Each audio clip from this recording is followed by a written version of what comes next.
இது casual talk. நான் Eric. நான் ஃபெலிக்ஸ். இன்றைக்கி நம்ம ஒரு சூப்பரான சப்ஜெக்டை பற்றி டிஸ்கஸ் பண்ண போகிறோம். Wonderful wonderful. நிறைய பேர் என்ன ஒயிட் லை அப்படின்றாங்க. பொய் சொல்லாமல் இருக்க முடியாது அப்படின்றாங்க நிறைய பேர். நான் இந்த பொய் தானே, இது வந்து ஒரு நல்லதுக்காக தான் இந்த பொய் சொன்னேன் அப்படின்றாங்க. எனக்கு தெரியல, நானும் பொய் சொல்லிக்கிட்டு தான் இருக்கேன். எப்படி அது நியாயப்படுத்தப்பட முடியுமா? அதை நீங்கள் சொல்கிற ஒயிட் லைங்கிறது முதல்ல என்னன்றதை ஜனங்கள் புரிஞ்சிக்குவாங்கன்னு நினைக்கிறேன். யாருக்கும் தொந்தரவு கொடுக்காத சில பொய்கள். உதாரணத்துக்கு இப்போ உங்கள் ஸ்டுடியோவுக்கு நான் வரேன், எரிக் காஃபி சாப்பிடுங்க நீங்கள் சொல்கிறீங்க. இன்றைக்கி சொல்லலை, நீங்கள் ஒருவேளை காஃபி சாப்பிடுங்கன்னு சொல்கிறீங்க. இன்றைக்கி மத்தியானம் ஆயிடுச்சு, அதனால் லஞ்சு சாப்பிடுங்கன்னு சொல்லியிருக்கணும், அதையும் சொல்லலை. ஒருவேளை நம்மளுடைய பழக்கம் கொஞ்சம் டிஸ்டன்ஸ் மெயின்டைன் பண்ணிகிட்ருக்கோன்னு வைத்துக்கொள்ளுங்களேன். எரிக் வாங்க சாப்பிடுங்க. ஒருவேளை நான் வந்துட்டு இருக்கும்போது நீங்கள் சாப்பிட்டுட்ருக்கீங்க, சாப்பிடுங்கன்னு சொல்கிறீங்க. ஆனால் இப்போ தாங்க சாப்பிட்டேன்னு சொல்கிறேன். ஆக்சுவலாக நான் சாப்பிட்ருக்க மாட்டேன். இது வந்து யாருக்கும் தொந்தரவு கொடுக்காத, அதே நேரத்தில் ஒரு பாலிஷ்டாக சொல்லுகிற ஒரு லை. இதை தான் வந்து ஒயிட் லைன்னு சொல்கிறாங்க. பிஸ்னஸ் சைடில் பார்த்திங்கன்னா பிஸ்னஸ் எத்திக்ஸ்னு ஒன்று இருக்குது. இந்தியாவில் பிஸ்னஸில் உண்மையாக இருக்கவே முடியாதுன்னு சொல்லிட்டு அடித்து சொல்கிறாங்க. நான் வந்து கொஞ்சம் பிஸ்னஸ் பேக்ரவுண்ட்லேருந்து வந்த ஆள். அதாவது ஒரு பில்லர் டு போஸ்ட்டுன்னு சொல்லுவாங்களே, ஃபுட்பாலை இஷ்டத்துக்கு ஆளாளுக்கு ஒரு பாலை வச்சுக்கிட்டு 22 பேரும் அடின்னு அடிக்கிறாங்களே, அந்த மாதிரி நான் வந்து அடி வாங்கியிருக்கேன். ஏன்னா நான் நேர்மையாக இருக்கணும்னு ஆசைப்பட்டேன். பெரிய பேக்ரவுண்ட் கிடையாது, ஆனால் பெரிய கொஞ்சம் முயற்சிகள்லாம் எடுத்துட்டேன். ஆனால் லஞ்சம் கொடுக்கக்கூடாது, பொய் சொல்லக்கூடாது அப்படின்னு சொல்லிட்டு நேர்மையாகவே இருப்பேன். உதாரணத்துக்கு, அப்போ நீங்கள் இந்தியாவில் இருக்க வேண்டிய ஆள் இல்லையோ? பார்த்தீங்களா, நீங்களே சொல்லிட்டீங்க. உண்மையாக இருந்தால் பிஸ்னஸ் பண்ண முடியாதுன்னு நீங்கள் முடிவு பண்ணிட்டீங்க. 100 ரூபாய்க்கு நீங்கள் ஒரு பொருள் வாங்குறீங்க, அதை வந்து டேக்ஸ் கட்டாமல் நீங்கள் 90 ரூபாய்க்கு வாங்கி 95 ரூபாய்க்கு விற்றுறீங்க. என்னுடைய காஸ்ட்டே 100 ரூபாய், ஏன்னா நான் டேக்ஸ் கட்டி வாங்குகிறேன். நான் 105 ரூபாய்க்கு தான் விற்க முடியும். என்கிட்ட யார் வாங்குவாங்க? ஒன்று. இரண்டாவது, உண்மையாய் நேர்மையாக இருந்தால் ஆண்டவர் எப்படியே நமக்கு ஒரு பெரிய பிரேக் த்ரூ தருவாருன்னு சொல்லிட்டு நேர்மையாக உண்மையாக போய் சொல்லணும். சார், நீங்கள் என்கிட்ட வாங்குறீங்களே, இது ஒரிஜினல் கிடையாது அப்படின்னு சொன்னால் வாங்குவீங்களா? வாங்க மாட்டோம். அந்த மாதிரி பல விஷயங்கள் நேர்மையாக இருக்கிறதுல இருக்கிற பயங்கரமான சிக்கல் இந்தியாவில் முக்கியமாக இருக்குது. வெளிநாடுகளில் நீங்கள் டிரான்ஸ்பரன்சிக்கு கொஞ்சம் நல்ல வேல்யூ இருக்குதுன்னு சொல்கிறாங்க. எனக்கு 25-26 வயசு இருக்கும்போது சிடிஓ ஆஃபீஸர் ஒருத்தர் என்னை ரெய்ட் பண்ணிட்டார் ஆஃபீஸ்க்கு. பார்த்தா அவருக்கு அப்போ 50 வயசு இருக்கும். இருக்கிற ஃபைல்ஸ்லாம் தூக்கிட்டு போயிட்டார். ஆஃபீஸில் வந்து என்ன பாருங்கன்ட்டார். ஆஃபீஸில் போய் நான் சொன்னேன், சார் இப்படி இருக்குது, எனக்கு ஒரு வேளை சில விஷயங்கள் தெரியாமல் இருக்கலாம், ஆனால் நான் சரி பண்ணிக்கிறதுக்கு நான் ரெடியாக இருக்கிறேன், என்ன பெனல்ட்டி கட்டணுமோ கட்டுறேன் அப்படின்னு சொன்னதுக்கு அவர் இன்டைரக்டாக என்னை லஞ்சம் கேட்குறதுக்கு ஃபோர்ஸ் பண்ணுறார். நான் உடனே சொல்லிட்டேன், சார் நான் ஒரு கிறிஸ்டியன், லஞ்சம் கொடுக்க மாட்டேன். ஒரு வேளை நீங்கள் கம்பெனியை மூட வேண்டிய கட்டாயம் இருந்தால் கூட பரவாயில்ல, நான் லஞ்சம் கொடுக்க மாட்டேன் அப்படின்னு சொல்லுவேன். ஸோ கடைசியில் கம்பெனி மூடக்கூடிய சூழ்நிலைகள் தான் நிறையா வரும் எனக்கு. ஏன்னு கேட்டிங்கன்னா, நேர்மையாக பிஸ்னஸ் பண்ணவே முடியாதுங்கிற ஒரு கட்டாயம் இருக்குது. அப்போ அந்த ஒயிட் லை, அந்த பிஸ்னஸ் எத்திக்ஸ், பிஸ்னஸில் லைட்டாக ஏமாற்றிக்கலாம் இப்படிங்கிறது எதையுமே வந்து ஆண்டவர் அங்கீகரிக்கிறது இல்லை. ஓ, அப்படியா? ஆமாம். ஐயோ. இருதயத்தின் நினைவுகளின் ஆரம்பத்தை அவர் பார்க்கிறார். He knows the origin of your thoughts. சிலவங்க ஆண்டவர்கிட்டே ஒயிட் லைலாம் சொல்கிறாங்க. அவருக்கு நம்ம உண்மையை சொல்லலைனாலும் அவருக்கு தெரியுங்கிறது தெரியல அவர்களுக்கு. ஒருவேளை உண்மையை சொல்லிவிட்டு அவர் இன்னும் கொஞ்சம் பிரியப்படுவாராக இருக்கும். ஆண்டவரே என்னால் முடியல. 2 பேர் ஜெபிக்க போகிறாங்க. ஒருத்தர் சொல்கிறார், ஆண்டவரே என் பக்கத்தில் இருக்கிற இவன் மாதிரி நான் வந்து மோசமானவன் இல்லை, நான் வந்து தசமபாகம் கொடுக்குறேன், ஏழைகளுக்கு உதவுகிறேன், உபவாசம் இருக்கிறேன் அப்படின்றார். ஆனால் பக்கத்தில் ஒருத்தர், ஆண்டவரே நான் பாவியாகி என்மேல் கிருபையாயிரும்னு சொல்லிட்டு வானத்தை அண்ணாந்து பார்க்குறது கூட முடியாமல் தன்னுடைய மார்பில் அடிச்சுக்கிட்டு சொல்கிறாரு. அந்த உண்மைத்தன்மையை ஆண்டவர் அங்கீகரித்து அதில் பின்னால் வசனத்தில் போட்டிருக்கு, அவனல்ல இவனே நீதிமானாக்கப்பட்டவனாய் திரும்ப போனான் அப்படின்ட்டு. அதனால் ஆண்டவர்கிட்ட உண்மையாக இருக்கிறது நல்லது. பூமியில் அந்தளவுக்கு உண்மையாக இருக்க முடியுமாங்கிறது தெரியல. இப்போ நீங்கள் சொன்ன மாதிரி நான் சாப்பிட்டேன், இல்லை எனக்கு வேண்டாம், ஐ எம் ஆல் ரைட் நிறைய அந்த மாதிரி விஷயங்கள் சொல்லிட்டு தான் இருக்கிறோம். ஆமாம். ம். அது அது வந்து எப்படி அது அங்கீகரிக்கப்படுதா இல்லை இப்போ எப்படி அது சொல்லலாமா? ஒரு கிறிஸ்தவர் அப்படிலாம் சொல்லலாமா? சொல்லக்கூடாது தான். அது இல்லாமல் இருக்க முடியாதபடி இருக்கே, வாழ முடியாதபடி இருக்கே. ஆமாம், இப்போ இன்றைக்கி நம்ம பேசின உதாரணத்தோடு பார்க்கும்போது, ம். நான் சாப்பிடல ஃபெலிக்ஸ் கொடுங்கன்னு சொல்லிட்டு உங்கள் ஃபுட்டை எல்லாத்தையும் நான் வாங்கி சாப்பிட்டு உங்களுக்கு ஓகேவா? இல்லை.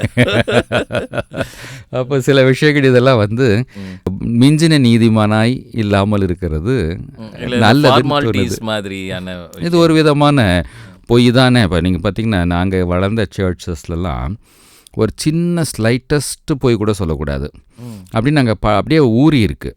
இப்போ நான் 10th பப்ளிக் எக்ஸாம் எழுதும்போது ஜம்பிள்டு சென்டென்ஸ்னு ஒன்று வரும். அதில் இருக்கிற சென்டென்ஸை வந்து கரெக்டாக ரீஆர்கனைஸ் பண்ணி ரீஅரேஞ்ச் பண்ணி போட்டால் 10 மார்க் ஃபுல்லாக வந்துடும். எனக்கு சூப்பர்வைசராக வந்தவர் வேறு ஒரு எக்ஸ்டர்னல் வேறு ஒரு ஸ்கூல்லேருந்து வந்தவர். ஆனால் அவர் எனக்கு தெரியும், எங்கள் வீட்டுக்கு பக்கத்தில் தான் இருக்கார். அவருக்கு என்ன தெரியாது. அவர் ஒரு கிறிஸ்டியன் ஸ்கூலில் சிஎஸ்ஐ ஸ்கூலில் டீச்சர். அவர் ஒரு கிறிஸ்டியன். அவர் வந்து அப்படியே ஒவ்வொரு பேப்பராக வந்து பார்த்துட்டு என் பேப்பரை பார்த்துட்டு ஒன்றுதில் 2 தப்பாக இருக்குது, இதை மாற்றி போடு அப்படின்னாரு. நான் சொன்னேன், அதுக்கு ஒரு சீட் எடுத்து கொடுத்தாரு. எல்லாருக்கும் அதை அவரே பாஸ் பண்ணுறாரு. நான் சொன்னேன், நான் கிறிஸ்டியன், அதை மாற்றி போட மாட்டேன் அப்படின்னு சொல்லிட்டு நான் அந்த 2 மார்க்கு தப்பாக தான் விட்டுட்டு வந்தேன். எனக்கு என்ன வருதோ அது வரட்டும். ஆமாம் ஆமாம்.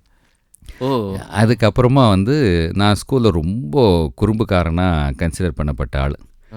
என்டையர் ஸ்கூலுக்கு தெரியும். எங்கள் ஸ்கூல் ஹெட் மாஸ்டர் ஒரு கேத்தலிக் ஸ்கூலு. அந்த ஃபாதர் வந்து அடிக்கடி எங்கள் அம்மாவை வந்து வர சொல்லி திட்டுவார், இவர் அடங்காத ஆளாக இருக்கிறான் அப்படின்ட்டு. கிளாஸில் என்னை வெளியே நிற்க வச்சுருப்பாங்க. அந்த காரிடாரில் நடந்து போகிற மற்ற டீச்சர்ஸ்லாம் நடந்து வரும்போது சொல்லுவாங்க, சார் இவனுக்கு இதுதான் கரெக்டான இடம், இவனை இங்கேயே நிற்க வைங்க அப்படிம்பாங்க. ஸோ நான் ஒரு அவுட்ஸ்டாண்டிங் ஸ்டூடெண்ட்டாக இருந்திருக்கிறேன். அங்கே நின்று ரொம்ப கலாட்டா பண்ணுறேன்னு சொல்லிட்டு என்னை கொண்டு போய் ஹெச்எம் ரூமில் உட்கார வச்சுட்டாங்க ஒரு வாரம். டெய்லி காலைல ஸ்கூலுக்கு வந்துடணும், போய் ஹெச்எம் ரூமில் முன்னால் உட்காந்துக்கணும். அவர் தடுமாறுறாரு. ஏன்னா அவருக்கு பெரிய டிஃபன் பாக்ஸில் ஃபுட்டு வருது, வாழைப்பழம் வருது, நான் இதெல்லாம் வேடிக்கை பார்த்துட்ருக்குறேன். அப்புறம் அங்கே கையெழுத்து போட வர வாதியாருங்கள்லாம், இவன் ஏன் சார் இங்கே நிற்கிறான் அப்படின்வாங்க. அவன் கிளாஸில் ரொம்ப குறும்பு தாங்க முடியலைங்க அப்படின்வாங்க. அவனுக்கு இதுதான் சார் கரெக்டாக, கிளாஸுக்கு அனுப்பிடாதீங்க அப்படின்ட்டு போவாங்க. என்டையர் ஸ்கூலுக்கு என்ன தெரியும். ஆனால் அப்போ வந்து குறும்பு பண்ணுறது வந்து ஆண்டவருக்கு பிடிக்காத காரியம் தெரியுமா, இல்லை வந்து பொய் சொல்லக்கூடாது அதுதான் அது மட்டும் போதுமா அப்படின்னு? என்னுடைய நேச்சர் வந்து அப்படி இருந்திருக்கு. எனக்கு ஒரு வேளை என்னுடைய திறமைக்கு என்னுடைய வேகத்துக்கு தகுந்த அளவுக்கு வேலை இல்லாமல் இருந்திருக்கலாம். அறிவை சரியான பகுதியில் நான் வந்து செலுத்தாமல் இருந்திருக்கலாம். ஸோ இப்படி நான் பாப்புலர் ஆன ஒருத்தன் ஃபாதருக்கு, எங்களுடைய ஸ்கூல் ஹெட் மாஸ்டருக்கு இந்த நியூஸ் போகுது, இந்த ஸ்கூலில் ஒரே ஒருத்தன் இருக்கான், அவன் பர்ஃபெக்ட் கிறிஸ்டியன், அவனை பிட் அடிக்க சொல்லி எக்ஸ்டர்னல் டீச்சரே சொன்னால் கூட அவன் வந்து பிட் அடிக்க மாட்டேங்கிறான் அப்படின்னு சொல்லி அவர் நியூஸு போகுது. நான் ஸ்கூலெல்லாம் ப்ளஸ் 2 முடிச்சுட்டு வந்ததுக்கப்புறம் வீட்டுக்கு அந்த காலத்தில் ஃபோன்லாம் கிடையாது. வீட்டுக்கு ஒரு ஆள் அனுப்பி எரிக்கும் அவங்க மதரையும் வர சொல்லு அப்படிங்கிறாங்க.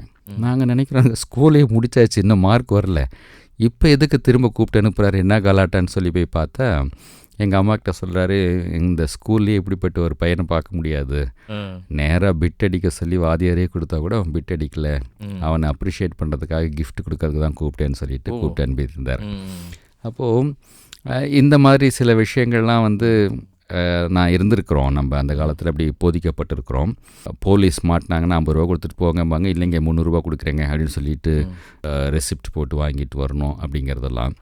பட் இந்த மாதிரி கிரியைகளினால் பெரிய ஒரு நீதிமானாய் மாற முடியுமான்னு கேட்டால் முடியாது. ஏன்னா என்னுடைய உள்ளமோ என்னுடைய வாழ்க்கை முறையோ ஆண்டவருக்கு பிரியமாக இல்லை. என்னுடைய நியாயப்பிரமாணத்தை கைக்கொள்வது போல் இந்த மாதிரி வெளியரங்கமான காரியங்களில் ரொம்ப ஈடுபாடு இருக்குமே தவிர டோட்டல் டிரான்ஸ்ஃபர்மேஷன் நமக்கு இருந்ததில்லை. அதனால தான் சில விஷயங்களில் மிஞ்சின நீதியாக இருக்க வேண்டாம் என்று சொல்லி சொல்கிறார் ஆண்டவர். ரெண்டாவது நம்முடைய செல்ஃப் ஜஸ்டிஸ் இருக்குல்ல, சொந்த நீதியை அழுக்கான கந்தைன்னு ஆண்டவர் சொல்லிட்டார். So you don't depend upon your own deeds, but God will make you a righteous person. நீதிமானாய் மாற்றப்படுகிறது கிரியையினாலே அல்ல, கிருபையினாலே. அதை உணரும்போது சில விஷயங்கள்லாம் நமக்கு வந்து ரொம்ப சீரியஸாக எடுத்துக்கொள்ள மாட்டோம். அதான் இந்த ஒயிட் பொய் வந்து இந்தியாவில் வந்து ஒரு வாழ்க்கை முறையாக மாறிடுச்சு. கரெக்ட். ஆனால் நான் நினைக்கிறேன் வெஸ்டர்ன் கண்ட்ரீஸ், மிச்ச கண்ட்ரீஸ்லாம் வந்து அதாவது ஒயிட் ஹவுஸ் இருக்கிற கண்ட்ரீஸ்லாம் கூட அது வந்து அவாய்ட் பண்ணுறதுக்கு வாய்ப்புகள் இருக்குது. ஏன்னா அங்கே வந்து அவங்களுடைய கல்ச்சர் அந்த ட்ரெண்டே அப்படி இருக்குது. ஸோ இங்கே இருக்க கிறிஸ்டியன்ஸ்லாம் அமெரிக்கா போயிட்டோம்னா கொஞ்சம் கிறிஸ்துவமாக வாழ்வோமா? ஏன் அமெரிக்காவுக்கு போகணும், நைஜீரியா கூட போகலாமே. ஸோ இங்கே இருக்கிற எல்லா கிறிஸ்டியனும் ஏதோ வெளிநாட்டுக்கு போகணுன்னாவே அமெரிக்காவை தான் நினைக்கிறாங்க. இந்த ஒயிட் லைனில் இன்னொன்று சொல்கிறேன், சில விஷயம் 100% அவாய்ட் பண்ணவே முடியாது. நான் சில ஹவுஸ் விசிட்டிங் சிலர் வீடுகளுக்கெலாம் போவோம், 1 மணி நேரம் உட்காந்து பேசிகிட்ருப்போம். பேசிட்டு முடிச்சுட்டு சரிங்க நான் போயிட்டு வரேன் அப்படின்னு சொல்லிட்டு ஜபம் பண்ணிவிட்டு வெளியே வரும்போது ஷூ போடும் போது சொல்லுவாங்க, ஒரு காஃபி கூட குடிக்காமல் போகிறீங்க அப்படிம்பாங்க. நம்ம மனசில் சொல்லும், கொடுத்தா தானே குடிக்க முடியும் அப்படின்ட்டு. நான் சொல்ல முடியும், இல்லை பரவாயில்லைங்க நான் இப்போ தான் குடிச்சிட்டு வந்தேன்னு சொல்லுவோம். இந்த இடத்துல நான் உண்மையை சொன்னால் என்ன ஆகும்? அது அதாவது அந்த முகஸ்துதியா? ஆமாம், இந்த இடத்துல பாலிஷ்டாக இருக்கிறது. God does not take this seriously. At the same time intention என்னன்னு ஆண்டவர் பார்த்துட்டு he does not take it seriously. But அந்த சின்ன சின்ன பைசாவை கணக்கில் அந்த மாதிரி விஷயங்கள்லாம் நேர்மையாக உண்மையாக இருக்கும்போது அதற்கு ஆண்டவர் ரிவார்ட் பண்ணுறார். நான் ஒரு உதாரணம் சொன்னேன், அப்படி தான் வந்து தானியேல் இருந்தார், அப்படி தான் யோசேப்பு இருந்தார். ஆண்டவர் அவர்களை உயர்த்தி வைத்திருக்கிறார். ஸோ இன்டென்ஷன் என்னங்கிறது மேக்ஸ் த டிஃப்ரென்ஸ். ஸோ அதனால் வந்து இன்டென்ஷனுக்காக நம்ம பொய் சொல்கிறது வந்து, அதாவது பாதிக்கப்படாத பொய்யன்னா வந்து ஓகேன்றீங்க. ஆமாம், அர்த்தமில்லாத உண்மைத்தன்மை இரிட்டேஷன் தான். இன்னும் சொல்லப்போனால் நான் ஒரு பிளாக் எழுதியிருக்கேன் நம்ம joyeternalfellowship.comல. அதில் த அரோகன்ஸ் ஆஃப் ஸ்ட்ரெயிட் ஃபார்வர்ட்னஸ். இந்த கவர்மெண்ட் ஆஃபீஸுக்கெல்லாம் நீங்கள் போனீங்கன்னா இந்த லஞ்சம் வாங்குகிற ஆட்கள் கூட நமக்கு ஏதோ ஒரு ஃபேவர் பண்ணி வேலையை முடிச்சு கொடுத்துருவாங்க. இந்த ரொம்ப ஸ்ட்ரிக்டாக இருக்கிற ஆட்கள் நான் நேர்மையாக இருக்கிறேங்கிற ஒரு காரணத்துக்காகவே அனாவசியமாக அலைய விடுவாங்க, அனாவசியமாக அரோகண்ட்டாக இருப்பாங்க, ஒரு சீட் கூட கொடுக்க மாட்டாங்க. அதை வந்து இதை எழுதியிருப்பேன். ஸோ நம்ம ஒரு விஷயத்தில் ரொம்ப கரெக்டாக இருக்கிறதா நினச்சிக்கிட்டு இன்னொரு விஷயத்தில் செய்ய வேண்டிய கடமைகளை தவறுகிறதோ மற்றவர்கள் மேல் இரக்கம் இல்லாமல் இருக்கிறதோ does not make any meaning to the Christian life. இப்போ வந்து அந்த மாதிரி மற்றவங்களை பாதிக்காமல் இருக்க பொய்களை சொல்கிறது வந்து ஒயிட் பொய்ன்னு சொல்லலாமா? அதான் இப்போ இதை வந்து இது கரெக்டு தப்புன்னு சொல்கிறதுக்கு எனக்கு எந்த அதிகாரமும் கிடையாது. நான் இதை சொல்கிறனால மக்கள் வந்து ஓகே நாளையிலேருந்து நான் ஒயிட் லைஸ் சொல்கிறேன் அப்படின்னு சொல்ல போகிறதும் இல்லை நாளையிலேருந்து நான் சொல்லாமல் இருக்கேன்னு சொல்ல போகிறதும் இல்லை. ஃபார் தட் மேட்டர் நானே அப்படி இருக்க போகிறது இல்லை. நான் சாப்பிட்டேன் ஃபெலிக்ஸ் அப்படின்னு தான் சொல்ல போகிறேன். கடைசி வரைக்கும் நீங்கள் வாங்கி கொடுக்குற வரைக்குமே நான் அதே தான் சொல்லிகிட்டு இருக்க போகிறேன். அப்போ நான் உங்களை பொய் சொல்லாமல் வைக்கணும்னு நினைக்கிறேன். இப்போ நான் காரணம் ஆகிட்டேன். நீங்கள் கேட்ட கேள்விக்கு பதில் உங்ககிட்ட தான் இருக்குது. மற்றவங்களை இனிமேல் நீங்கள் உங்களுக்கு பிரியாணி வாங்கிட்டு வரும்போது எரிக் வந்தால் என்ன பண்ணுறதுன்னு 2 பிரியாணியை நீங்கள் வாங்கிட்டு வரணும். கரெக்ட். இல்லைன்னா எரிக்கு நான் அனாவசியமாக பொய் சொல்ல வச்சிருவேனே அப்படிங்கிறது. ஆமாம். அதுதான். ஏன்னா நிறைய பேர் வந்து சிலவங்க வந்து இவர் வந்து ஏதாவது தவறு செய்வாரா அப்படின்ற கண்ணோட்டத்தில் மெயினாக இது வந்து பாஸ்டர் மாருங்களுக்கு வந்து அது ரொம்ப ஒரு இப்போ நான் ஒரு வார்த்தை சொன்னேன்ல இன்டென்ஷன் சொல்லிட்டு, இயர்ஸ் எகோ நாங்கள் ஒரு டீம் ஆஃப் பீப்புள் ஒரு பாஸ்டரோட சேர்ந்து ஒரு பெரிய க்ரூசைட் ஒன்று ஆர்கனைஸ் பண்ணோம். அப்போது நாங்கள் போன கிரவுண்டுக்கு வந்து ஒரு பர் டே 5,000 rupees ரெண்ட்டு கேட்டாங்க. அப்போ 5 daysக்கு 25,000 rupees ரெண்ட்டு கொடுக்கணும். நாங்கள் எல்லாம் பே பண்ணுறதுக்கு போயிருக்கோம். பாஸ்டர் இருக்கார், ஒரு டீம் ஆஃப் பீப்புள் இருக்கோம். அவர் வந்து சரி என்ன இன்றைக்கி பே பண்ணிடுறீங்களா அப்படின்ட்டு 5 5s are 20 அப்படின்னு போட்டு 20,000 கேட்டார். நான் கண்டுபிடிச்சிட்டு பாஸ்டர் 25க்கு தெரியாமல் 20 சொல்கிறாரு, 25 கொடுத்துருங்கண்ணா. அவர் 20 தானே சொன்னார், பேசாமல் 20 கொடுத்துட்டு போவோன்னு கொடுத்துட்டு வந்துட்டார். அப்போது வெளியே வந்தோன்னே என்ன பாஸ்டர் இப்படி நம்ம பண்ணலாமா, இங்கே வரவங்க எல்லாத்துக்கும் உண்மையாக இருங்க நேர்மையாக இருங்கன்னு சொல்கிறதுக்காக ஒரு மீட்டிங் ஆர்கனைஸ் பண்ணிவிட்டு நாமளே இப்படி பண்ணலாமானதுக்கு நான் ஒன்றும் பண்ணலையே, அவர் தானே தப்பாக சொன்னார் அப்படின்னாரு. அவர் தப்பாக சொல்லி 30,000 கேட்டிருந்தால் கொடுத்துருப்பீங்களா? நான் அது எப்படி கொடுப்பேன் அப்படின்னாரு. அப்புறம் என்னாச்சு, நாங்கள் வெளியே வந்து கொஞ்சம் நேரத்தில் அவர் கால் பண்ணி நான் தப்பாக சொல்லிட்டேன் திரும்ப வந்து கட்டுங்க என்னார். அப்போது அது நம்மளே சொல்லியிருந்தா இடத்துல சாட்சி போயிடுச்சு. நம்மளே சொல்லியிருந்தா ரைட்டு. சில சமயத்தில் நான் கடையில் நம்ம போய் எதாவது வாங்கிட்டு வரும்போது 10 ரூபா 20 ரூபா சேர்த்து கொடுத்துருவாங்க. அது திருப்பி கொடுத்துட்டு வரும்போது தான் வந்து நமக்கு மனசில் மகிழ்ச்சி இருக்கும். 10 ரூபா லாபம்னு நினைக்கக்கூடாது அந்த இடத்துல. அப்படி இருக்கும்போது இதுதான் வந்து மனுஷர் உங்கள் நற்கிரியைகளை கண்டு பரலோகத்தில் இருக்கிற தேவனை மகிமைப்படுத்துவார்கள். அந்த கிரியை வந்து நான் நல்ல பேர் வாங்கணுங்கிறதுக்காக செய்யக்கூடாது. நம்ம செய்கிறது தானே நல்ல பேர் வாங்கி கொடுக்கும். நான் ரோட்டில் போகிறேன், திடீர்னு ஒரு 50 ரூபா ஒரு 100 ரூபாயோ ஏதோ கிடக்குது, சரி ஒரு 500 ரூபாயே கிடக்குதுன்னு வச்சுக்கோங்களேன். சரி 5000 ரூபாவே வச்சுக்கலாமே. 5000 ரூபாய் இல்லை 1,00,000 ரூபா பக்கத்தில் உங்கள் பக்கத்தில் ட்ரெயினில் உட்காந்துட்டு இருந்தவர் விட்டுட்டு போயிட்டாரு. ஆமாம். சரி அப்போ நான் எடுத்து இது ஆண்டவர் கொடுத்த அதுன்னு நினைக்கிறேன். நிறைய பேர் நான் நினைக்கிறேன் அப்படி, இது ஆண்டவர் நம்மளுக்காக இந்த பிரச்சனைக்காக கொடுத்துருக்காரோ அப்படின்னு. கண்டிப்பாக இல்லை, யாரோ ஒருத்தர்கிட்ட பிடுங்கி அவருடைய நஷ்டப்படுத்தி நம்ம கொடுக்க மாட்டார் இல்லையா. இப்போ அவர் ஆண்டவர் எடுத்துக்கிட்டாருன்னு நினைப்பார் விட்டுட்டு போனவர். அவர் பக்கத்தில் என்ன பண்ணுவார், பக்கத்தில் இருக்க போலீஸ் ஸ்டேஷனில் போய் கம்ப்ளைண்ட் பண்ணுவார். நீங்கள் போய் கொடுத்துருந்தீங்கன்னா அவருக்கு அதை திரும்ப கிடச்சிரும். அவர் சொல்லலாம் ஆண்டவர் எனக்கு திரும்ப கொடுத்தாருன்ட்டு. நான் சொல்லக்கூடாது, நான் இன்னொருத்தர் படத்தை எடுத்துகிட்டு ஆண்டவர் கொடுத்தாருன்னு சொல்லக்கூடாது. அப்போ அது அன்கிளைம்டாக இருக்குன்னு வச்சுக்கோங்களேன். இப்போ நீங்கள் ட்ரெயின் பக்கத்தில்ன்றீங்க, சரி இவர் விட்டுட்டு போயிருப்பான்ற ஒரு சொல்யூஷன் அங்கே கிடைக்குது. சரி நான் ரோட்டில் போகிறேன் விட்டுருக்கு, நான் அதை வச்சுட்டு கொஞ்சம் நேரம் கூட வெயிட் பண்ணி பார்க்குறேன். சின்ன அமௌண்ட் சொல்கிறீங்க, அது எனிதிங், அது சட்டம் என்ன சொல்லுதுன்னா பக்கத்தில் இருக்கிற போலீஸ் ஸ்டேஷனில் கொடுக்கணும். அல்லது ரொம்ப சின்ன அமௌண்ட்டாக இருக்குன்னா அங்கே இருக்க ஏழைகளாக தம்பி அங்கே காசு இருக்குப்பா எடுத்துக்க போக சொல்லிடலாம். ஏன்னா அவங்களும் அதை பெருசாக 50 ரூபா 100 ரூபாய்க்காக திரும்ப அவங்க தேடி வருவார்களா தெரியாது. அப்படி கூட வருகிறவர்களும் இருக்கலாம். ஒரு 5 ரூபா 10 ரூபான்னா யாருக்காவது கொடுத்துட்டு போயிடலாம். அதை நம்ம எடுத்துக்கிறது கண்டிப்பாக ஆண்டவர் கொடுக்கறது கிடையாது. ஆமாம், நிறைய பேர் நான் சைக்கிள் ஸ்டாண்டில் நிற்கவும் எனக்கு தேவை இருந்துச்சு, ஆண்டவர் இது கொடுத்தாரு அப்படின்னு நிறைய காரியங்களை அவங்க இது யூஸ் பண்ணிக்கிறாங்க.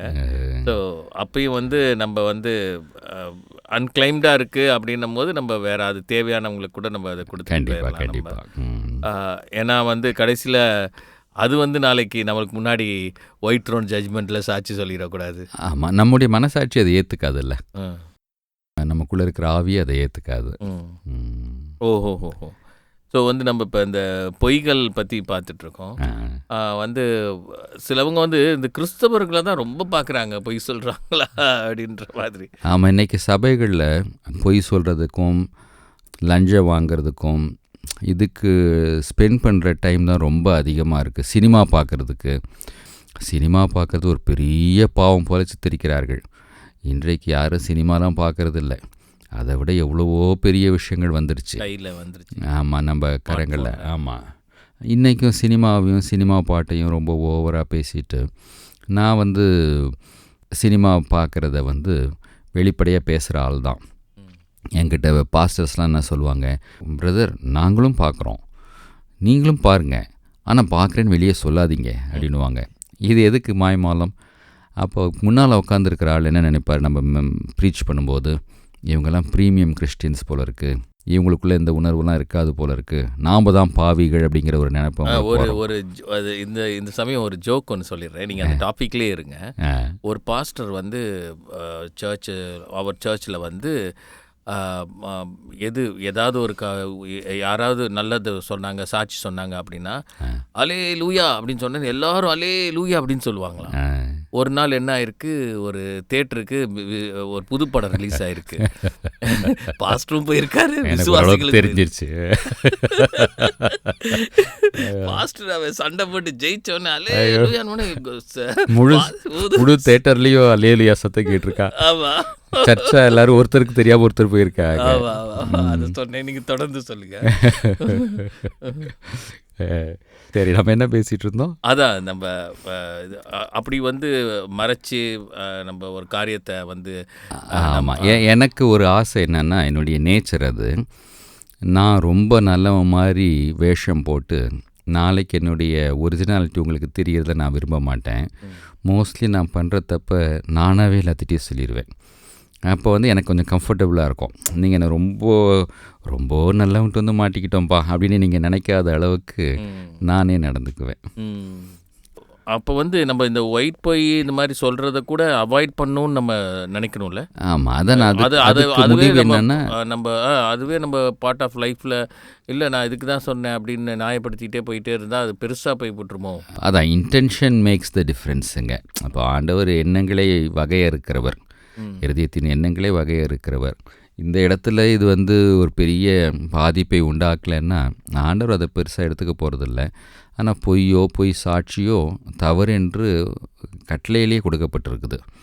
அதனால் அந்த பாதிக்கக்கூடிய பொய்கள் மெய்யாகவே கண்டிப்பாக ஆனால் இந்த செய்யக்கூடாது. பொய் அதுக்கு எடுத்துகிட்டு போயிருமா ஒரு மனுஷனை அப்படின்றது பயம் இருக்குது. அது இருக்குங்க. சிலருடைய பலவீனம் என்னென்னா ஃபார் நோ ரீசன்ஸ், அதனால் எந்த பெனிஃபிட்டுமே இருக்காது, அவங்க வாயை திறந்தாவே போய் தான் வரும். நான் சும்மா கேஷுவலாக ஃபோனில் கூப்பிட்டு சிலர்கிட்டலாம் வந்து வேறு யாரோ மாதிரி சம்டைம்ஸ் பேசுவேன். அதை பாக்கி கொடுக்க மாட்டீங்களா அப்படின்னு சும்மா கேட்டுட்டு அப்புறமா ஃப்ரெண்டாக இருப்பாங்க. ஒரு நாள் பீச்சில் உட்காந்துருந்தேன். என்னுடைய ஃப்ரெண்டு ஒருத்தர் அங்கே பீச்சில் வந்து அப்போ தான் பைக் நிறுத்திட்டு இருந்தார். சும்மா கூப்பிட்டு எங்கே இருக்கீங்கன்னு கேட்டுட்டு அவரை கொஞ்ச நேரம் பேசிகிட்டு இருந்துட்டு திரும்பி பாருங்க நான் பின்னால் தான் நிற்கிறேன் அப்படின்னு சொல்லலாம் அப்படிங்கிறதுக்காக ஃபோன் அடித்தேன். கேஷுவலாக எங்கே இருக்கீங்கன்னு கேட்டேன். எனக்கு தூரத்தில் அவர் வந்து நிறுத்ததை நான் வண்டி பார்த்துட்டு தான் இருக்கேன். எங்கே இருக்கிறீங்க அப்படின்னா அவர் சுற்றி சுற்றி பார்த்துட்டு கரெக்டாக நான் ஆவின் பூத் பக்கத்தில் மலர் ஹாஸ்பிட்டல் பக்கத்தில் இருக்கிறேன் அப்படின்னாரு. இப்போ எப்படி ரியாக்ட் பண்ணுறது எனக்கு தெரில. அவர் தப்பாக நினச்சிக்குவாரேன்னு சொல்லிவிட்டு அப்படியா சரி நீங்கள் எங்கே இருக்கீங்க அப்படின்னாரு.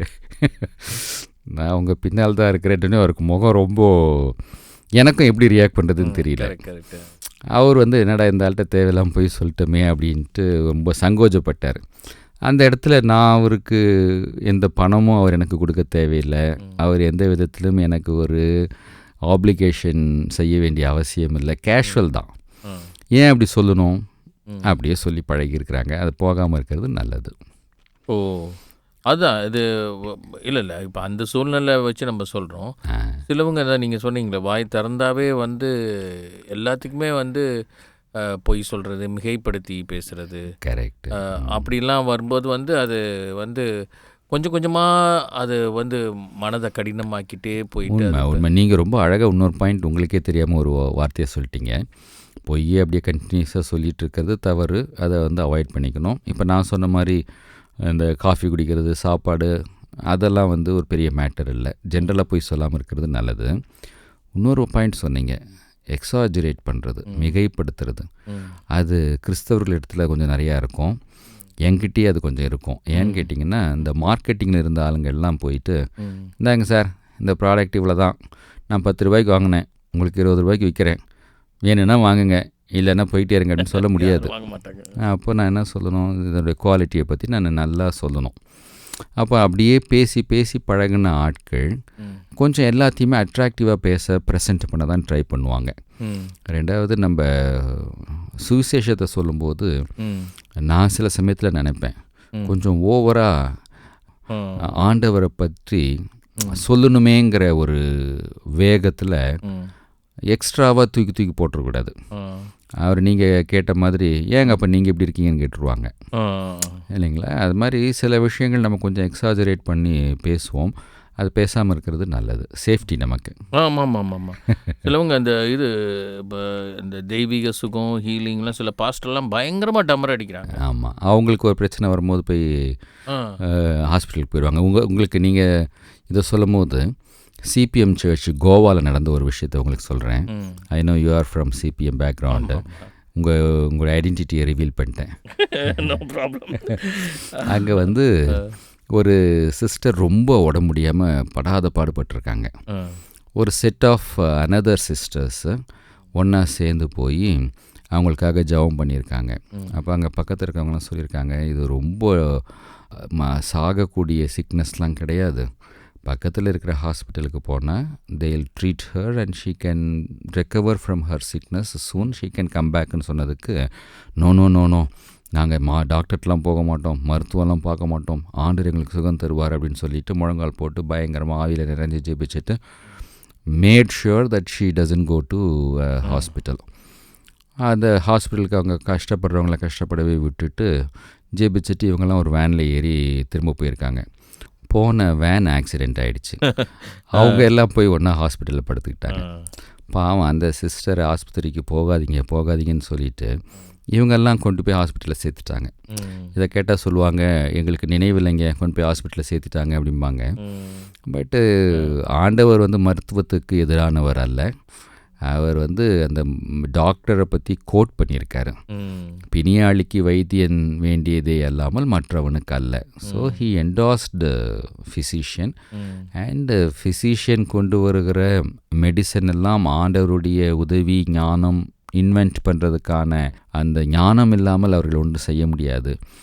இதை வந்து ஆண்டவர் தான் சுகம் தருவார் அப்படின்னு சொல்லிட்டு வெயிட் பண்ணிகிட்ருக்கணும்னு அவசியம் இல்லை. ஒரு தலைவலி வந்துச்சுன்னா ஒரு பேராசிட்டமாலோ ஒரு டோலோ 650 போட்டால் போதும், தலைவலி போயிடும். அதை போட மாட்டேன்னு ஒரு சிலர் ரொம்ப தலைவலியாக இருப்பாங்க. அது அவங்களுக்கும் மற்றவர்களுக்கும் ஒரு தலைவலியாக தான் இருக்கும். மற்றவங்களுக்கும் அது பெரிய பிரச்சனையாக இருக்கும். எனக்கு தலைவலிக்குது டீ போட்டு கூட்டிட்டு வீட்டில் தொந்தரவு பண்ணுவாங்க. டீயும் கைண்ட் ஆஃப் மெடிசன் தானே. கரெக்ட். தலைவலிக்குது தொந்தரவு பண்ணாத, தலைவலிக்குது நான் வேலைக்கு போக மாட்டேன் அப்படின்னு மற்றவங்களுக்கு தலைவலியாக இருக்கக்கூடாது. ஆமாம். இதை பற்றி நிறைய பேசலாம். அந்த சுகம், தெய்வீக சுகம்னு நிறைய பேர் பேசிகிட்டு இருக்க அதை பற்றி. ஓகே, நான் சொல்கிறது என்னென்னா, நிறைய வந்து மிகைப்படுத்துறதுனால மிச்சவங்க வந்து தப்பான வழி நடத்துதல் மாதிரி இருக்குது. ஏதாவது ஒரு உதாரணம் சொல்லுங்கள். இல்லை, இப்போ வந்து என்ன சொல்கிறது அப்படின்னா, நான் வந்து இங்கே ப்ரே பண்ணும்போது இந்த ஹீலிங் நடந்துருச்சு, கேன்சர் சுகமாயிருச்சு, இவங்க நடந்துட்டாங்க அப்படின்னு சொல்லும் போது என்ன ஆகுது அப்படின்னா, ஒரு கேன்சரால் பாதிக்கப்பட்டவங்க வந்து அதை நம்பி வந்து அதுக்காக டைம் ஸ்பெண்ட் பண்ணி வந்து போகிறாங்க. ஆனால் அவங்களுக்கு அது கிடைக்காம போகுது. சரி. ஸோ அது வந்து உடனே அவங்க வந்து அதில் ரொம்ப சோர்ந்து போயிடுறாங்க. அந்த எதிர்பார்ப்புகளை குறைக்காம ஜென்ரலாக நார்மலாக பேசலாமே, அதை அவ்வளோ மிகைப்படுத்தணுமா என்ன? அது கரெக்டு. அதாவது பிரேக்கிங் பாயிண்ட், உண்மையை உறக்க சொல்லணும் அப்படின்னா, ஆண்டவரால் எல்லாருக்கும் சுகத்தை கொடுக்க முடியும். ஆண்டவரால் சுகத்தை கொடுக்க முடியுமான்னு கேட்டிங்கன்னா முடியும். எல்லாருக்கும் கொடுக்குறாரான்னு கேட்டிங்கன்னா இல்லை, சிலருக்கு கொடுக்கறது இல்லை. இயேசு வாழ்ந்த நாட்களில் அநேக பிணியாளிகள் இருந்தார்கள். ஒரு 12 வருடம் பாடுள்ள ஸ்திரீக்கு சுகம் கிடைச்சது. ஒரு 38 வருஷம் முடங்கி கிடந்த முடவனுக்கு சுகம் கிடைச்சது. அநேகர் மரித்தார்கள். இயேசுக்கு அன்பானவர்கள் நிறைய பேர் மரித்திருப்பாங்க. ஒரு லாசர் தான் உயிரோடு எழுந்தார். அவர் திரும்பவும் மரிச்சிட்டார். இது அவருடைய ஆதீனத்தில் அவர் யாருக்கு அற்புத சுகம் கொடுக்க வேண்டும் என்று விரும்புகிறாரோ அவர்களுக்கு தான் கொடுக்குறாரு. ஏன் கேட்கறதுக்கு நமக்கு உரிமையும் இல்லை, நமக்கு புரிந்து கொள்ளக்கூடிய அறிவும் இல்லை. இதெல்லாம் நமக்கு புரியாதுங்கிறத புரிஞ்சுக்கிட்டோன்னா இன்னும் கொஞ்சம் மெச்சூர்டு கிறிஸ்டியன்ஸாக நம்ம வாழ முடியும். இப்போ சில நேரம் நான் இந்த ஒயிட் பொய்யெல்லாம் சொல்லிகிட்டு இருந்தோம். ஆனால் இந்த ஒயிட் பொய் சில நேரத்தில் ஒருத்தருக்கு பெரிய பாதிப்பை ஏற்படுத்திடுது. அப்போ நம்ம போய் வாலண்டியராக அவங்ககிட்ட மன்னிப்பு கேட்கணும்ல? கண்டிப்பாக. அப்போ வந்து நம்ம அதில் நம்ம தெரியாத மாதிரி மறைச்சிட்டு இருக்க முடியாதுல்ல, கூடாதுல்ல. அது வந்து இன்னும் பெருசாக. ஆமாம், ஆக்சுவலாக நீங்கள் சொல்கிறது இது ஒயிட் லையே கிடையாது, இது பிளாக் லை தான். ஒருத்தரை பாதிக்கிற அளவுக்கு ஒருத்தர் போய் சொல்லிட்டாருன்னா அதுக்கு ஒயிட் லைன்னு சொல்கிறது தான் லை. அது வந்து சும்மா தான் சொன்னேன் அப்படின்னு சும்மா சொல்கிறதே ரொம்ப பெரிய விஷயம். அது நம்ம உணர கூட பேசல. அது சிலருடைய வழக்கம். அது எப்பவுமே வெறும் கதையாக சொல்லுவாங்க. அப்படிப்பட்ட ஃப்ரெண்ட்ஸ்லாம் எனக்கு இருந்திருக்காங்க. அந்த மாதிரி ஃப்ரெண்ட்ஸை பற்றி வேறு யார்ட்டையாவது நமக்கு தெரிஞ்ச ஃப்ரெண்டு வேறு ஸ்கூலில் படிப்பார், வேறு காலேஜில் படிப்பார். அவரை தெரியுமாங்க அப்படின்னு கேட்டால் உடனே கையை அப்படி சுற்றி காமிப்பாங்க, கதை விடுவார் அந்த ஃப்ரெண்டா அப்படின்ட்டு. அதனால் அவர் போகிற இடத்துல எல்லாம் கதை விடுற ஒரு ஆள், ரீல் சுற்றுற ஆள் அப்படிங்கிறத வந்து எஸ்டாப்ளிஷ் பண்ணிக்கிட்டே இருப்பார். அதில் என்ன டிஸ்அட்வான்டேஜ்னா, அவர் பேசுகிற எதையுமே யாருமே ஃபேஸ் வேல்யூவில் எடுத்துக்கொள்ள மாட்டாங்க. இவர் சொன்னார்னா இதில் 90% நம்பலாம், 10% எக்ஸாஜரேட் பண்ணுவாருன்னு ஒரு சிலர் இருப்பாங்க. சிலர் இவர் பேசுறதுல 50% தான் எடுத்துக்கணும்பாங்க. சிலர் இவர் பேசுறதுல 90% எடுத்துக்கொள்ளக்கூடாதுன்னு சொல்லுவாங்க. ஸோ அதனால் அது அவர்களுக்கே வந்து தீமையாக தான் முடியும். அதான் சிலவங்க சும்மா நான் ஜாலிக்காக சொன்னேன் அப்படின்னு பண்ணுறது, அது ஆபத்துலையும் விபத்துலையும் போய் முடிகிறது. கண்டிப்பாக இந்த புலி கதை தான். புலி வருதுன்னு கடைசியில் நிஜமாகவே வரும்போது யாரும் வரமாட்டாங்க, புலி வந்துடும். புலி வராத போது வருதுன்னு போய் சொல்லுவாங்க. அப்போ ஜனங்கள் வருவாங்க. நிஜமாகவே புலி வரும்போது ஜனங்கள் வரமாட்டாங்க, புலி வந்துடும்.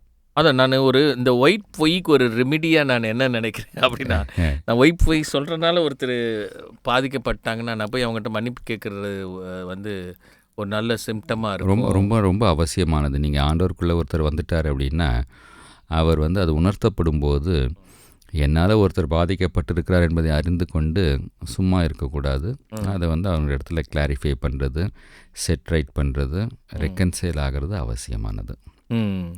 ஸோ வந்து நம்ம சொன்ன விஷயங்கள் மற்றவங்கள பாதிக்குது, இது நம்ம ஒயிட் பொய்ன்ற கணக்கில் எடுத்துக்கலாமே.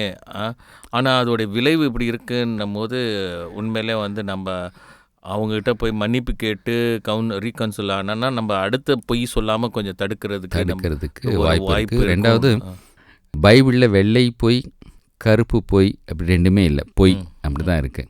அப்போ ஒருத்தரை பாதிக்குது அப்படின்னாவே அது பொய் தான். அதனால் அதை வந்து நம்ம சொல்லாமல் இருக்கிறதும், சொன்னதுக்கப்புறம் அதை உணர்ந்தோன்னா அதை ரெக்கன்சைல் பண்ணுறதும் அவசியம். இல்லை, நான் என்ன சொல்கிறேன் அப்படின்னா, சில நேரங்களில் தான், சில நேரங்களில் அந்த ஒயிட் பொய் பெரிய இஷ்யூக்கு வந்துடும். நீங்கள் ஏதோ அதில் பாதிக்கப்பட்டிருக்கீங்கன்னு நினைக்கிறேன். அது என்னன்றதை என்ன சொல்லுங்களேன். இல்லை, நான் அது பாதிக்கப்படல அதில். இல்லை, நான் அதை யோசிக்கும் போது ஒயிட் பொய் அப்படியே ரைட் ஒயிட் பொய்னே விட்டுருந்தோமா அப்படின்னும் போது, இல்லை அது வந்து நம்மளுக்குள்ள ஒன்று சொல்லி அது ரெண்டாவதுக்கு சொல்கிறதுக்கு மெயின்டைன் பண்ணுறதுக்காக அப்படியே வளர்ந்து போய் அது பெருசாகிடுது. ஒன்று கரெக்ட். இன்னொன்று வந்து இதுக்கே போய் சொல்லிட்டு நம்ம தப்பிச்சிட்டோம், அடுத்தது அதே மாதிரி நம்ம மெயின்டைன் பண்ணுவோம் அப்படியும் நான் இருக்கக்கூடாதுல்ல. இப்போ நான் லேட்டாக வந்ததுக்கு ஒரு பொய் சொல்கிறேன்னு வச்சுக்கோங்களேன், கரெக்ட், நாளைக்கும் வந்து உன்னர் பொய் சொல்லிக்குவோம், இதில் தான் ஒன்று இருக்கேன்னு அப்படின்னு நான் போயிட்டே இருந்தேன்னா இன்னொரு நாள் அது பெருசாக ஒன்று நிகழ்ந்துடும். நான் வந்து இல்லை இன்னைக்கு நம்ம சொல்லி தப்பிச்சிட்டோம் ஏதோ ஒரு இதனால, நாளைக்கு அதை நான் பொய் அதை சொல்லாமல் நான் என்னை காத்துக்கணுன்றது தானே ஒரு கிறிஸ்தவங்களுக்கு ஒரு வளர்ச்சிக்கான உண்மைதான். கரெக்டா? ஏன்னா அதை நான் ஒயிட் போய் தான் நம்ம சொல்லலாமே அப்படின்ற மாதிரி போக முடியாதுல்ல. என்ன சொல்கிறீங்க? கரெக்ட், அது தப்பு. ஆண்டவர் உணர்த்துகிற வேளையில் அதை வந்து அறிக்கையிடவும் விட்டு விடவும் வேண்டியது அவசியம். பாவத்தை மறைக்காமல் அறிக்கையிட்டு விட்டு விட்டால் இரக்கம் பெறுவோம். ஸோ அதனால வந்து ஒயிட் பொய் சொல்லலான்றது வந்து அர்த்தம் இல்லை, நம்ம அப்படி கன்க்ளூட் பண்ண விரும்பலை. கரெக்ட். ஒயிட் பொய் சொல்கிறவங்க அதுலேருந்து மாறுறதுக்கு சின்னதில் கூட நம்ம உண்மையாக இருக்க முயற்சி செய்யும் போது ஆண்டவர் அதை விரும்புவார், அங்கீகரிப்பார், அவங்களுடைய ஆசையை நிறைவேற்றுவார் நினைக்கிறேன். நீங்கள் என்ன சொல்கிறீங்க? அது உண்மைதான். அது நம்ம அப்படி நேர்மையாக வாழும்போது உள்ளத்தில் உண்மை இருக்க விரும்புகிறவர் ஆண்டவர். அப்போ அப்படி உண்மையாக இருக்கும்போது அதற்கான சூழ்நிலைகளையும் ஏற்படுத்தி தருவார். ஆண்டவர் அதை வழி நடத்துவார். ஸோ இப்போ சின்ன பொய் சொல்லும் போதே நம்ம உணர்த்தப்பட்டு அப்படி இது பண்ணி நம்ம அங்கேயே கொஞ்சம் அப்படி இது பண்ணிக்கிட்டே வந்துட்டு இருந்தோம்னா அது நம்ம உள்ள கடினமாகாமல் நம்மளை அதை பாதுகாத்துக்கும். ஏன்னா ஒரு காரியத்தை திருப்பி நம்ம ஒரு பாவத்தையோ ஒரு இதை செய்யும் போது ஒரு பாயிண்ட் ஆஃப் டைமில் அது நம்மளுக்கு சின்னாவே தெரியாது. கரெக்ட். நம்ம இந்த பொய் சொல்லிக்கிட்டே வந்துகிட்டே இருக்கோம், ஒரு இடத்துல அது பொய்யாவே நம்மளுக்கு தெரியாது. உண்மை. வே ஆஃப் லைஃபும் மாறிடும். அவர் உண்மையை சொன்னால் வித்தியாசமாக இருக்கும். ஆமாம், அப்படி தான் நீங்கள் சொன்ன அந்த எக்ஸாம்பிள் உங்கள் காலேஜில் அவர் இப்படி தான் ஆரம்பித்து அது வந்து எண்டப் ஆயிருந்திருக்கும். ஸோ அதனால வந்து நம்ம ஒரு கிறிஸ்தவங்களாக இருக்கவங்க வந்து பொய் சொல்கிறது இயல்பாக இருந்தால் கூட, இயல்பாக கரெக்டான வேர்டா அது? கரெக்டு தான். இருந்தால் கூட அதை வந்து நம்ம அதுலேருந்து மீளணும் அப்படின்றத வந்து நம்ம முயற்சி செய்யணும். நம்ம உள்ளத்தில் அது தவறு செஞ்சிட்டோன்னு உணர்த்தப்பட்டோம்னா அதுலேருந்து நம்ம ரெமிடியை இம்மிடியேட்டாக தேடி ஆண்டவர்கிட்டனாலும் கூட ரீகன்சல் ஆகிக்கணும்னு நினைக்கிறேன். ரொம்ப கரெக்டு. இப்போ நீங்கள் இதை கேட்டுட்ருக்கிறவங்க அவங்களுக்கே தெரியாமல் சில விஷயங்களை நம்ம கேஷுவலாக போய் சொல்லிகிட்ருக்கோம்ல அப்படின்னு அவங்க உணர்வாங்க. நமக்கே அது ஒரு உணர்த்துதலாக இருக்கும். நம்மளே கூட முடிஞ்ச வரைக்கும் மேக்சிமம் அதை அவாய்ட் பண்ணணும்னு நம்ம நினைக்கும்போது கர்த்தர் அதற்கு பலன் தருவார், அதை மேற்கொள்ள உதவி செய்வார். அப்போ வந்து டேக் ஹோமாக நான் என்ன சொல்கிறேன் அப்படின்னா, நாங்கள் சப்ஸ்கிரைப் பண்ணோங்க அப்படின்னு சொல்லும் போது யாரும் போய் சொல்லி ஒயிட் பொய்யில் பண்ணிட்டோன்னு சொல்லாமல் சப்ஸ்கிரைப் பண்ணுங்க உங்களுக்கு இஷ்டம் இருந்தா. சப்ஸ்கிரைப் யாரெல்லாம் பண்ணியிருக்காங்களோ அதெல்லாம் நமக்கு பின்னால் பேக் எண்டில் தெரியுங்கிறது அவங்களுக்கும் தெரியும். சிலர் சொல்லுவாங்க இல்லை நாங்கள் வந்து ஐடென்டிட்டி இல்லாமல் சப்ஸ்கிரைப் பண்ணியிருக்கோம்னு சொல்லுவாங்க. அதுக்கும் வழி இருக்குது, அவங்களால் பண்ண முடியும். அதனால் நீங்கள் சொன்ன மாதிரி சப்ஸ்கிரைப் பண்ணாமல் பண்ணிட்டேன்னு சொல்லாதீங்க. ஓகே பிரதர், இன்னைக்கு பேசின ரொம்ப சந்தோஷம். ஓகே, தொடர்ந்து பேசுவோம். ஓகே, நீங்கள் இன்னும் நான் காஃபி குடிக்கல, காஃபி ஆர்கனைஸ் பண்ணுவீங்கன்னு நினைக்கிறேன். ஓகே, குடிப்போம், காஃபி குடிப்போம். ஓகே, இது வரைக்கும் இந்த நிகழ்ச்சி நீங்கள் கேட்டிருந்தால் ஏதோ ஒரு விஷயம் உங்களுக்கு பிரயோஜனமாக இருந்திருக்கும் என்று சொல்லி நாங்கள் நம்புகிறோம். அது பிரயோஜனமாக இருந்திருந்தால் சப்ஸ்கிரைப் பண்ணுங்கள், கொடுங்க. நீங்கள் பிடிச்சிருந்ததுன்னா லைக் பண்ணுங்கள். இந்த கமெண்ட் செக்ஷன் ஒன்று இருக்குது, அதில் உங்களுடைய ஃபீட்பேக் கொடுங்க. எதை பற்றி நம்ம இந்த மாதிரி தொடர்ந்து பேசலாங்கிற சஜஷன் கூட கொடுங்க. நீங்கள் இந்த மாதிரி நிகழ்ச்சியில் கலந்து கொள்ளணும்னு நினச்சிங்கன்னா அதையும் எங்களுக்கு தெரியப்படுத்துங்க. ஆண்டுடைய நாமம் நம்முடைய வாழ்க்கை மூலமாய் நம்முடைய ஊழியத்தின் மூலமாய் மகிமைப்படட்டும். God bless you.